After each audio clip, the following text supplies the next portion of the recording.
Today's podcast is brought to you by Moody's Analytics CRE. As a commercial real estate professional, you manage complicated decisions every day, and to make the right call, you need the full story. Moody's Analytics CRE harnesses expansive integrated data and analytical expertise from across the Moody's organization, then curates it specifically for commercial real estate professionals. Learn how to make better decisions and improve CRE workflows with Moody's Analytics CRE solutions at cre.moodysanalytics.com. Welcome to WMRE's Common Area Podcast. This podcast is brought to you by the award-winning editorial staff at WMRE. Let's jump right into this week's podcast. Hello and welcome to the Common Area with your host, David Bodamer. David, good to be back with you. How are you? I am doing well, and we are getting close to the end of the first month of the year already somehow. Yeah. So far, so good. So far, so good. You know, we had a little rocky start here with Omicron, but at least here it seems to be we're past the peak. So I feel like we're, maybe going to get back to getting back to normal. Yeah, that's the theme for the last couple of years, it seems, and hopefully this is the year, right? And we're crossing our fingers.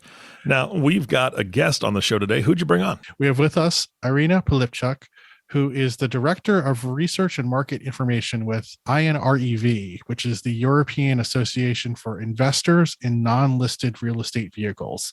A bit of a mouthful, but I'm excited because it's actually the first time we're bringing in a guest in from Europe to talk to our North American audience. So welcome to the podcast. Thank you very much for that lovely introduction, Eric. So firstly, read out the name of the organization, but if you could just take a moment to tell us about your group and a little bit of your background, and then we're going to talk about this research that you guys have just put out. So if you wanted to even just kind of tackle giving us an intro to all that stuff. Thank you. Of course. So INREV is a very unique organization. We are, as you said, European Associations for Investors and Non-Listed Real Estate Vehicles. We have been around for more than 15 years now. It's a non-profit industry body with a very big ambition to provide information, data, standards and guidelines for European non-listed real estate market. And we do a lot of research, topical research, as well as sentiment research, like the one we will be talking about today, as well as a suite of 11 indices altogether to give as much insight into data provision, market trends, to help investors and fund managers to be better placed in their decision making. We also work very closely with our global alliance partners, such as NACREF in the US, PRIA in the US on the research side, and INREV in Asia Pacific on the Asia Pacific side in terms of the market coverage. Great. And so what caught my eye is this investment intentions survey that you guys have just put out that looks at what institutional investors are planning to do in 2022. It sounds like, based on the methodology, you've talked to a bunch of different entities in a number of countries to get some of these findings, and found that, for one, that there's almost 80 billion in euros are expected to be invested in global real estate in 2022. But then beyond that, there's a lot of diving down into what some of the things that are important to these investors, what are the regions they're looking at, and some of that other stuff. So we're going to have a link to the full report in our show notes for folks, just to get that out there. But so to start with, can you just talk for a second about that methodology, about how you put this report together? Absolutely. I mean, this is one of our really long-standing pieces of work. We have actually been doing it since 2005, every single year. And the idea is to really give a clear sentiment in terms of investor preference for the next year or two. Mhm. And since 2014, we have been doing this survey on a global basis together with UNREV, our sister company in Asia Pacific, and PRIA in the US. So this is a long-standing tradition. The sample is very robust. This year, for example, we have 99 participants overall, and in terms of assets under management, that's just a billion short of 800 billion in AUM. So mainly institutional investors, but also some funds of funds. And so the scale and the scope of this survey is powerful because it's global in nature. It has a long-standing track record and consistency in terms of methodology and approach. And it's always fantastic to share the results with the peer group and the wider markets. So that figure for this year, that 76.7 billion euro, how does that compare with some other recent years? Yeah, sure. So this is really the main findings or the key number that everybody is waiting for. So this year, a 76.7 billion euros at the very least is expected to be invested globally into real estate in 2022. That's about 19% increase on the 64.6 billion we had reported last year. So quite a remarkable result given where we are kind of in a bigger picture environment from the macroeconomic perspective, but also in particular where we are, with the COVID-19 events still ongoing. So pretty healthy appetite. And 2021 ended up being a pretty good year for investment sales volumes generally for commercial real estate. So it's interesting to see that the appetite is actually even greater as we start this year. That's absolutely the case. And in fact, we do ask the question around to what extent COVID-19 has actually impacted investment plans for 2022. And the findings suggest that when it comes to Asia Pacific and North American investors, they were affected a little bit. 45% of Asia Pacific responded that they were impacted, and 48% for North American. But when it comes to the European investors, less than a third were impacted. So I think there is that recovery in confidence in terms of better understanding where we are in the broader macroeconomic picture, better understanding in terms of how different countries and geographies are coping with the COVID-19 pandemic. And I think the vaccination levels and some less restrictions on travel, particularly in Europe, support that and allow investors to continue with confidence on their investment plans. The entities that you're talking about, I think I saw a breakdown of those geographically. I think a little bit more than half of the ones in the survey are European institutions. Is that correct? Yes, that's right. So I think it varies a little bit from year to year, but broadly speaking, about just over half, be it by number or by AUM breakdown of investors are European, and then the remainder pretty much equal in part in between the Asia Pacific domiciled investors and the North American domiciled investors. So another thing that jumped out at me in looking through the research, and it's certainly something that's been a hot topic for at least the last couple of years in talking to U.S. investors, is this importance of ESG in terms of making decisions about the types of investments that investors are going to do. So I was struck by how high a level this was in even breaking it down into some of the subcategories of diversity, equity, inclusion, environmental, net zero, that all three of them seem to have fairly high percentages of respondents saying that this was important to how they're making decisions. So can you talk about that for a moment? Yeah, that's right. I think it's actually reassuring in many ways, because the ESG has become a very important topic on the agenda of investors over the last few years. But I think in particular, the feedback that we're hearing from the investors that over the course of the last 12, 18 months, it's become an action point which is now addressed really quite notably in the decision making. And what we did ask is what specific considerations when invested into non-listed real estate funds investors are looking at. We have identified environmentally, socially responsible investments, net zero carbon commitment, and diversity, equity, and inclusion program as the three key considerations.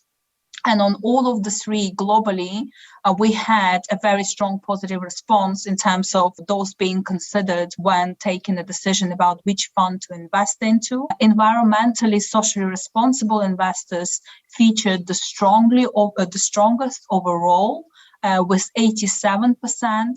And then net zero carbon commitment and diversity, equity, inclusion were just a little bit behind, with 68% and 66% globally overall. There were some interesting differences when we looked at the results by investor domicile.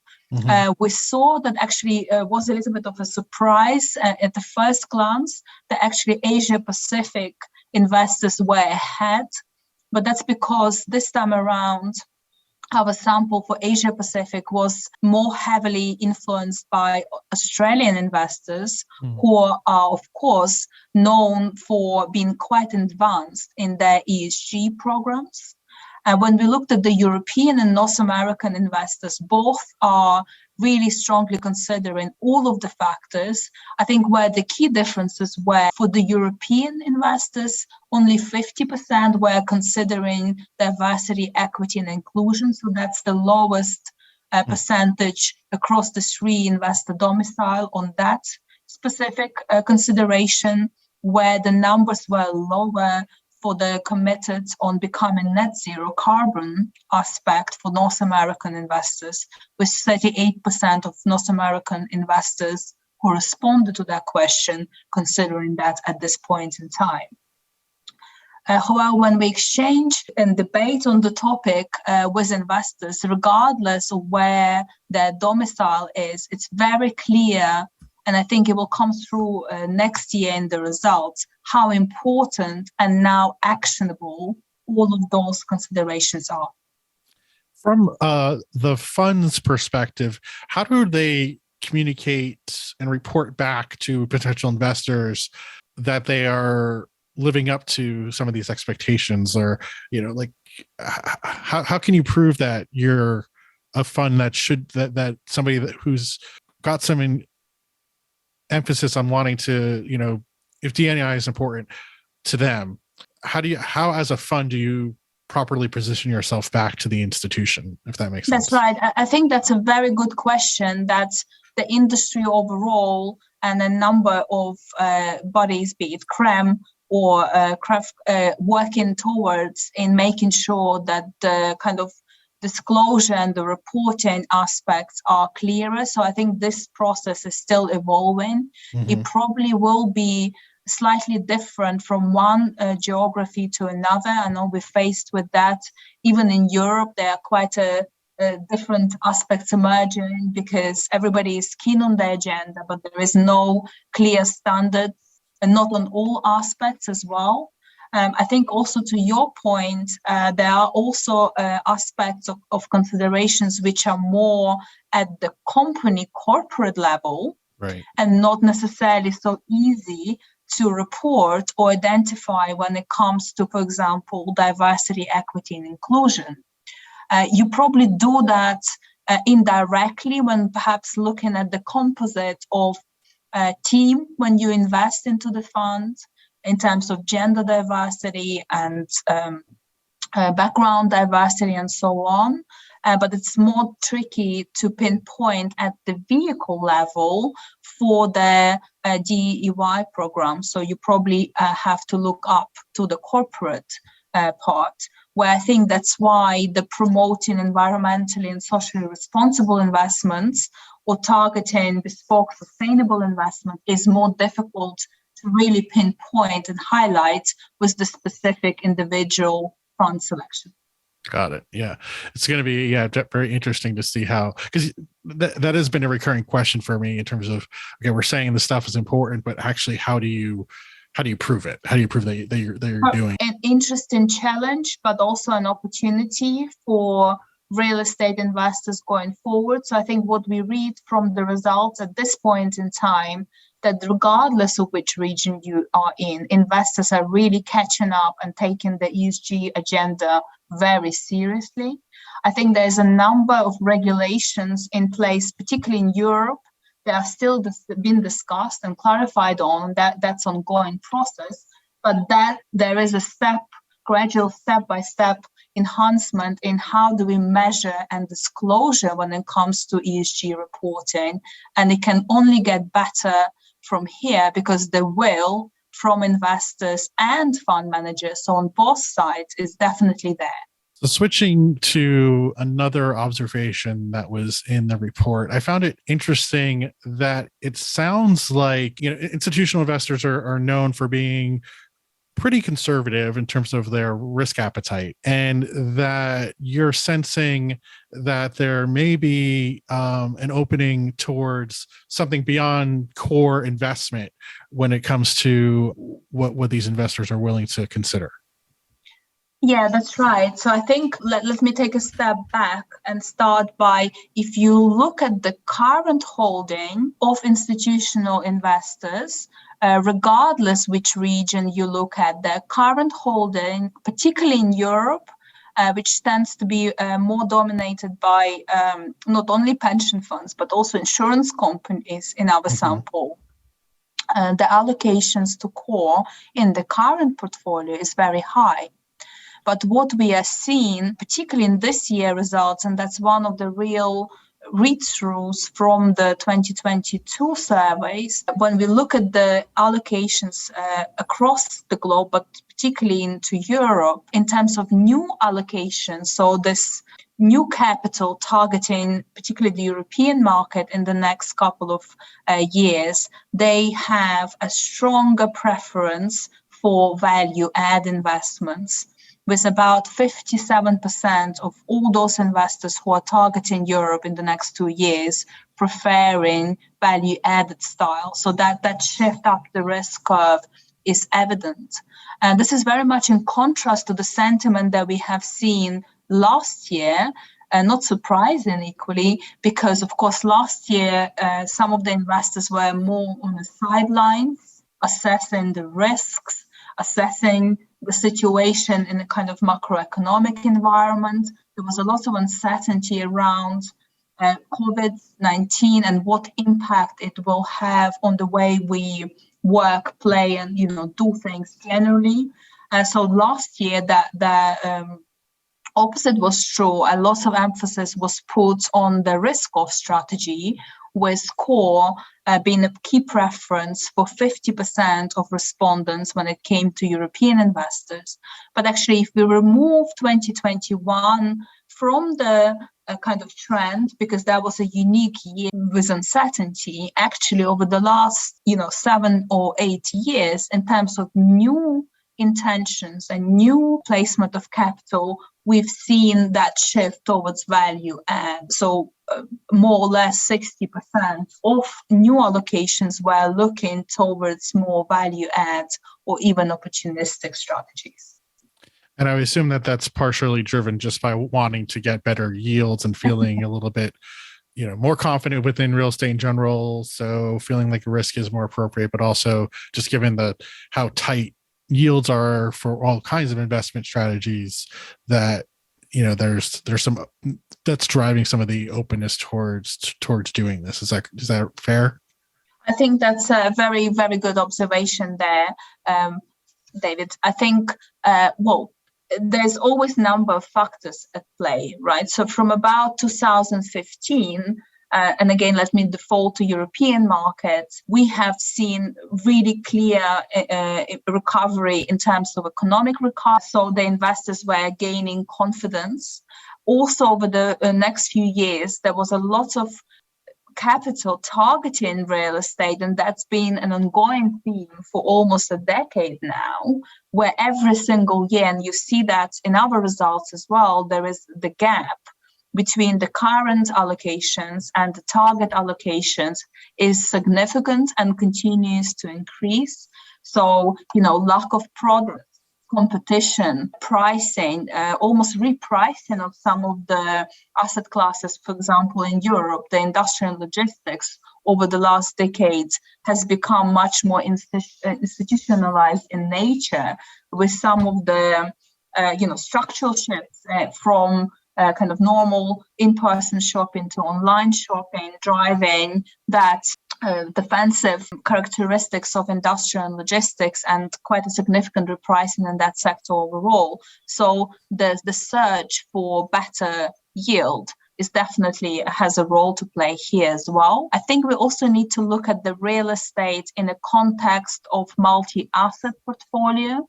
And again, that's actually one of the key reasons why we continue to see the shift, growing allocations to real estate in general, is because in the bigger scheme of things and where the interest rates are, and also in terms of recent performance of fixed assets, for example, real estate still has quite a lot of value to offer in terms of performance, and is a good diversifier in multi-asset portfolio. So you started to touch on property types in what you were just talking about, mentioning the growing prominence of industrial logistics, for example. Are there other insights at the property type level in terms of any shifts from previous years in what investors are looking at? Yes, they are. We have seen now for a couple of years quite a different dynamics emerging in terms of preferences. So actually this year, for the very first time, when it comes to European allocations, industrial and logistics took a very clear first spot, and then still followed by offices and residential. We also saw a retail shift further down. So it was in the first position last year. It's in the fourth position this year, so slight recovery. But actually, if you compare to the level of preference in 2022 versus the 7-year average, both the retail and offices are significantly lower in terms of new allocations. And I think there is no surprise there, particularly on the retail side.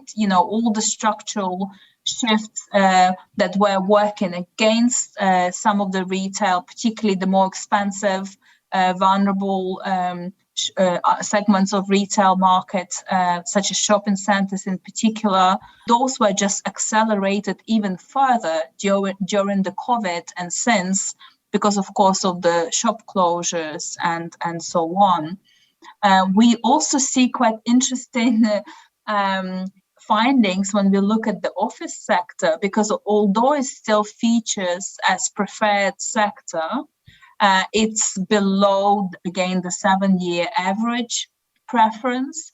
And it's also very clear that the jury and the position or take on the office sector varies significantly from one investor to the other. If I were to look at and maybe zoom in a little bit, just because of the audience that we cater for. So when I look at the distribution of expected allocations to different sectors for investment in 2022, specifically by North American investors, we see industrial and residential featuring very strongly, with the average at about 32.5% for both. So that's very strong. And, when we look at the next preferred choice, that's other sectors. So, smaller, evolving segments in the European market, maybe data center, some of the science-related sectors as well. And then offices is in the fourth position. But actually, if you look at the median, so the average allocation, it stands only at 10%. So huge contrast to the 32.5% for both industrial and logistics, from the North American investors when they are allocating to offices. And this is a global allocation. And that's the first kind of observation. The second interesting observation is the dispersion in those allocations. So if I look at the 10th percentile, that number stands at 5.8%, so very low. And then at the very other side of the scale, at the 19th percentile, that stands at 46.6%. And anything in between means that all of the investors have very different take and see it as different opportunity in terms of allocation. So that's really interesting to me, that dispersion in allocation that North American investors take in their view. And it's similar for both European and Asia Pacific investors as well. And actually, maybe one observation here, if you think about the office space, most of it is, it's already existing office space. I don't see a lot of new development coming through in the office space, certainly not in Europe. Again, in European market, a lot of office space is existing stock that perhaps some investors see as an opportunity to retrofit to comply with the ESG requirements and the occupier requirements of the future. And this way you can enhance the performance as well. It requires upfront spending, of course, but it's also a repositioning of that sector to be effectively future-proof. That's an opportunity. So I'm just going to do one more question since we're running close to time here, but I also, before I do that, I am going to encourage people again to check out the full report, because it's almost like 80 pages, and it gets very fascinating when you have all these breakdowns of investors by domicile, but also investor interest by, depending on where they're coming from, where they're going to, and all these kind of cross comparisons by different property types in different countries. So it gets really granular. So it's really fascinating to kind of go through all that. I don't think we can fully do it justice in this conversation. So again, we'll have the link to that. But one last question here is, we asked about property preferences. What about the market? Is there any shift in market preferences in terms of what this class of investor is looking at regionally? Are there parts of the world that is it shifting at all in terms of Europe versus Asia versus North America, in terms of where investors might be looking right now? Yeah, well, I think yes and no. There's some shifts.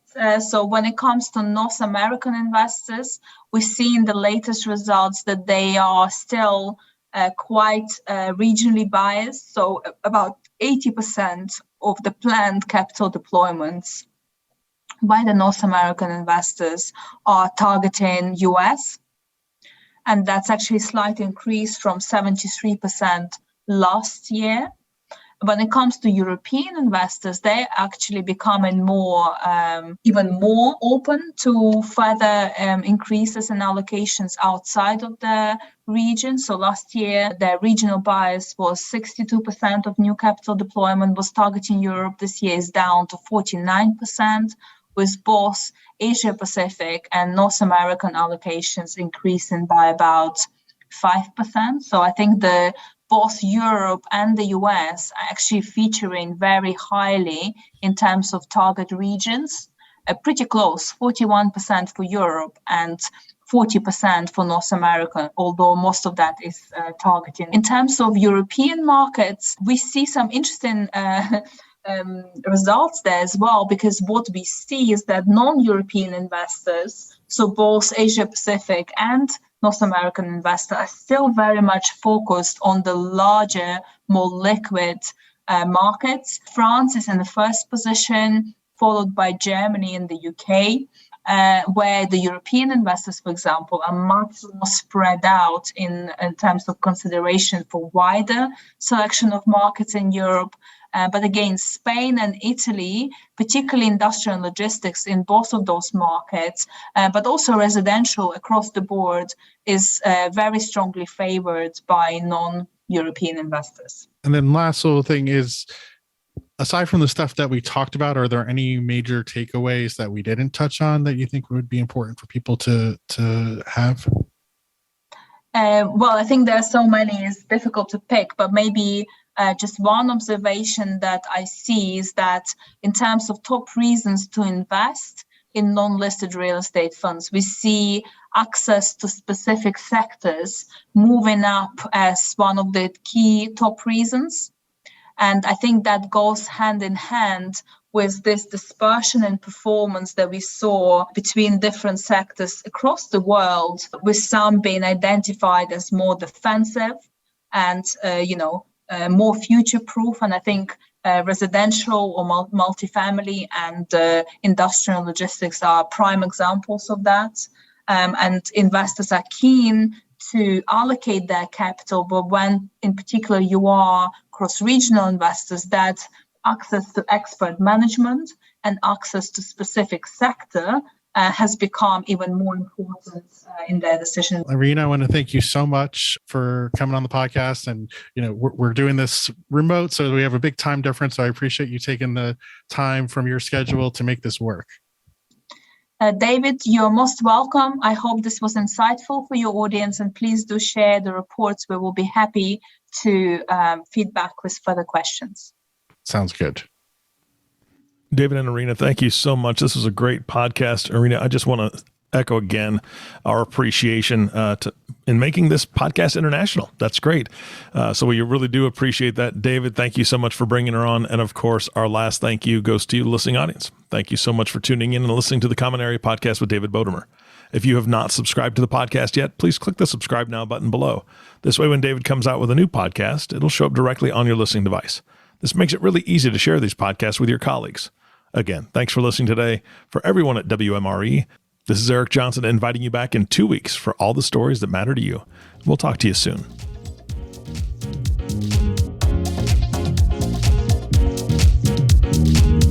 Thank you for listening to the Common Area Podcast. Click the subscribe button below to be notified when new episodes become available. The information covered and posted represents the views and opinions of the guest and does not necessarily represent the views or opinions of WMRE or Informa. The content has been made available for informational and educational purposes only.